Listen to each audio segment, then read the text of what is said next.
Throughout the years, I have had my share of quirky and strange neighbors, but none quite as interesting as Eliza Munoz. I met her during my second year of residency at Baylor Medical in Dallas, and from that very first encounter, she immediately caught my attention. I was just stepping out of the elevator and jingling my keys when two people shoved their way out of the emergency stairs and up against the wall. One of them was a tall, slender redhead with a curvy figure and a short black dress with lace stockings underneath and pumps. She was gorgeous and vivacious as hell, but I immediately felt dirty for thinking such thoughts about a woman that was clearly old enough to be my mother. The man that was pinning her to walk was younger, though probably 2 or 3 years older than I and muscular as heck. The two of them were kissing and moaning like two animals, and I rolled my eyes in disgust. "Get a room," I muttered as I went into my apartment and closed the door. Even then, because of the thin walls, I could hear everything they did that night. And as embarrassing as it is to admit, I was extremely turned out by the vitality and sexuality of this woman. I was jealous, too, of a life that I probably would never be part of. 2 days later, I found out her name thanks to another gentleman caller she had. This one was a Spanish dude that yelled and cussed at her when she threw him out and threatened her. Once again, I was caught in the middle, and once he was gone, she ran out into the hallway and tossed his clothes like they were garbage. His dirty pants hit me and I dropped my phone mid-text. "Oh my God. I'm so sorry," she said, leaning down to get it. If I wasn't already enamored by her figure, this view would have tipped me over the edge since all she was wearing was a thin nightgown. "It's fine. Sorry about whoever he was," I said nervously as she passed the phone back to me. "Julio Hess no body, hun," she said, crossing her arms in front of her chest, and then her eyes drifted up and down my figure, like she was sizing me up. I felt so uncomfortable and had butterflies in my stomach that I didn't even pay attention to the questions she was asking me. So she waved her hand in front of me and muttered, "Are you deaf, sweetie?" I said, "What's your name, Richard?" Richard Prasa," I told her. She told me her name and I memorized it like it was the only thing in the world that mattered. You look about my son's age. Have a good night, Richie," she said with a smile and closed the door. I'm not afraid to admit that I jacked off to her calling me Richie about 3 times that night and almost every other night that week. What can I say? I haven't been laid much since I started the job, and this woman and her abundant sexuality was driving me stir-crazy. Every time she would bring a different man home while I was up late doing studies, and I would hear her and her lover rock the bed, I would lose all concentration and just have to take a cold shower. Eventually, I realized I would need to work up the courage to actually try and make a move. After all, some of these men were even younger than me. So what was the harm in me giving it a go too? Life is too short not to take risks. I said those types of boosting phrases about a zillion times before finally deciding to go over to her apartment one night and ask her on a date. My plan was simple. I was just going to use some cheesy pickup line and return some mail that got accidentally placed in my box downstairs. Yet instead, that night changed everything. Her door was slightly ajar, as though her and her latest boy toy were in such a mood that they couldn't be bothered to even close it. I was just about to turn around and go home deflated that I had come on a night when she was busy when I heard what sounded like a bone crack and a squeal of pain. Immediately, I thought she was in danger, so I pushed the door open and stepped into the dark room. I heard what sounded like soft gasping, and I whispered her name. "Are you okay?"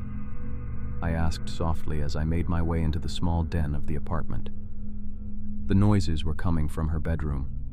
I felt wrong to intrude like this, but it felt like she might be in some kind of danger.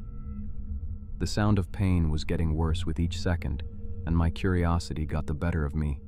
What I saw is something I doubt I will ever get out of my mind. At first I could make out just the curve of her back, but it wasn't the same way I was used to seeing it at all. It was almost like she was twisting her spine around the man she was straddling her body, stretching and constricting to surround him the way a boa would. As my eyes adjusted to the darkness, I realized that was exactly what was happening. She had managed to contort her entire body and was suffocating the man the way a snake might when preparing to devour its meal. Her breasts were pressed right up against the man's face as he lost all consciousness, and then her mouth was stretching and detaching her jaw to allow room for her to swallow him whole. In the middle of this horrific scene, her sparkling green eyes darted up and focused directly on me. Not knowing what else to do, I didn't look back until I made it to my apartment and bolted the door shut. I hardly had time to even catch my breath when I heard a sharp knock at my door. Gazing through the peephole told me it was my sultry neighbor standing there in just a gown with her midsection showing and no underwear underneath it. Her torso was still covered in her lover's blood. "Richie, I need you to let me in," she said in the most sensual voice. I closed my eyes, trying to shake away the visions I had just seen in her apartment, and I swallowed a gulp of air. "I'm sorry you had to see me like that," Eliza told me. "If you let me in, I can explain." I saw her lick her fingers as though savoring the last bit of the man she had likely just ripped the head off of. I ignored her. I thought for sure she was going to smash the door in and smother me, and I wasn't sure whether I found that idea sexy or downright terrifying. But surprisingly, she finally left me to my own devices, and I slid down onto the apartment carpet and gave a long sigh of relief. I didn't sleep one wink. I just sat there listening to the sound of her finishing her meal and shuddered involuntarily. I think I might need to break my lease.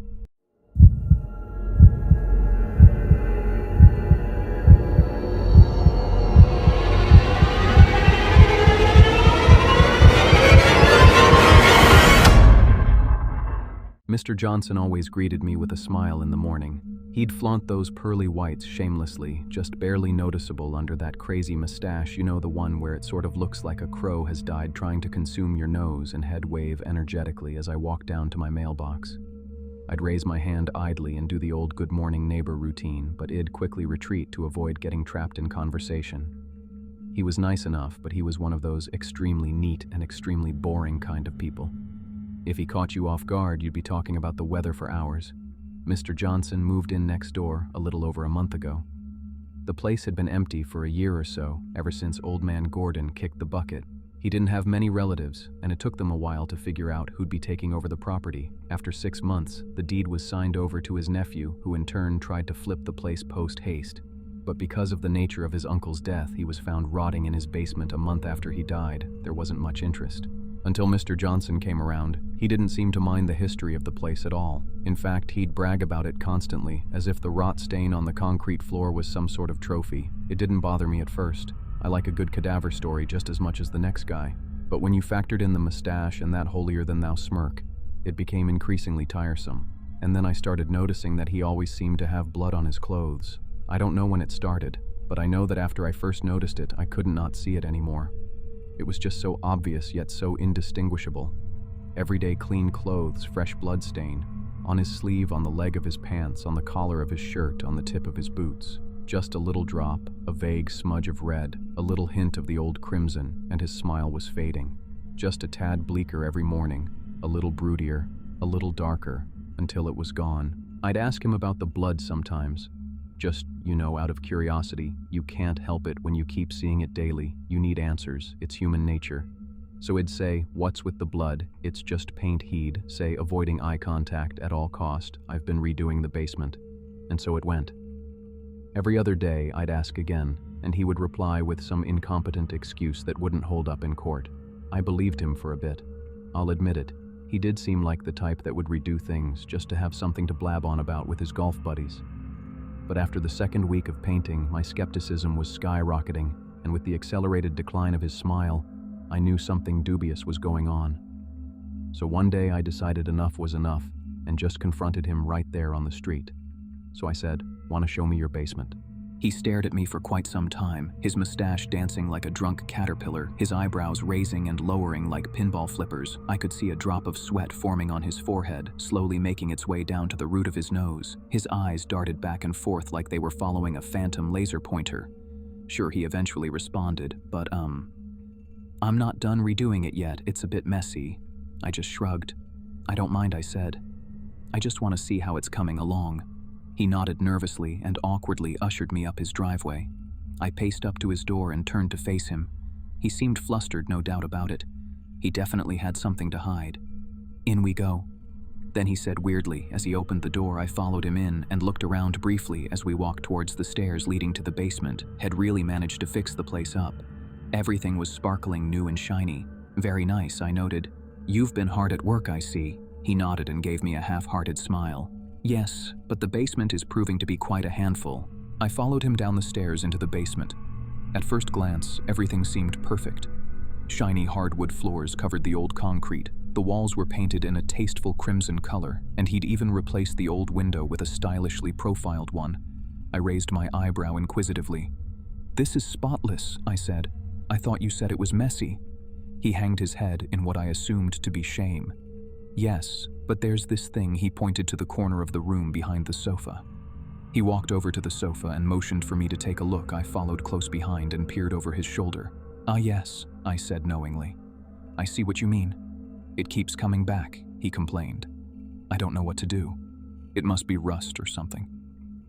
"I have an idea," I said, staring into the back of his neck. "Forget all about it."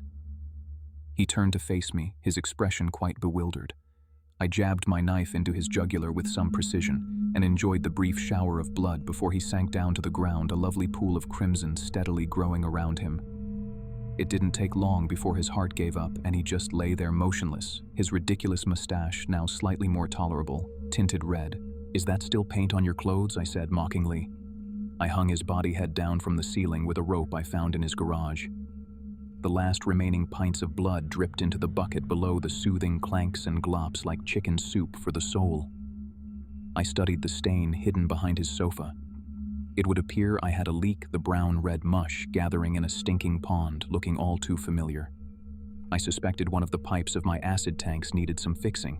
It must have seeped into the foundations, eventually ending up here. Such a shame, really. It completely ruined the new hardwood floors. When night falls, he'll drag his body home and drop it into one of the tanks. It will take 2 days for the bones to dissolve. That should be enough time to fix the leak and clean up this mess.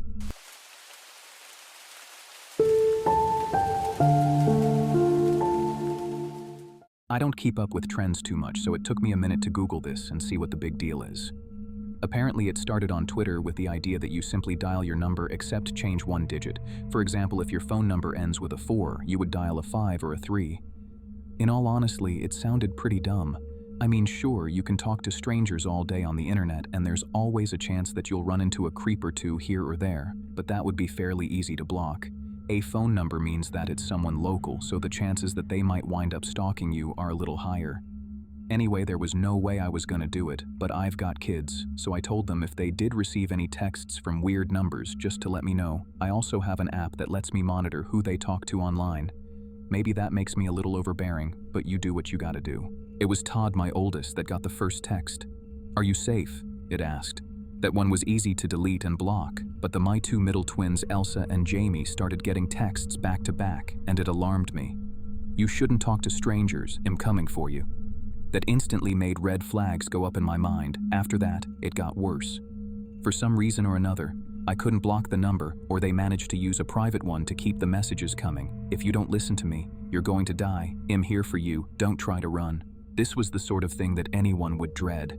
But it was even worse when my power cut off a few seconds after reading that text. I jumped up and ran, calling out their names. They didn't respond. When I got there to their rooms, they were already gone. I slumped to the floor, crying in tears. Then I started receiving text after text, all from the kidnapper. "You're safe now, don't scream. She'll find us. I will keep you safe. Trust me. Who did this fucker think they were?" In a rage, I pinged their phones and grabbed a shotgun from my lockbox. There was no way they were going to take my kids. I confronted them in the hallway, and before they could get 2 words out, I blasted their brains out. I hated to let the kids see that, but I had no choice. I pulled them away from the lifeless corpse and confiscated their phones. I took them back to their rooms. In this day and age, you have to be so careful. You never know who's watching. When everything settles, I read the final text. "Please, they hadn't managed to send it. I'm taking you back to your real parents."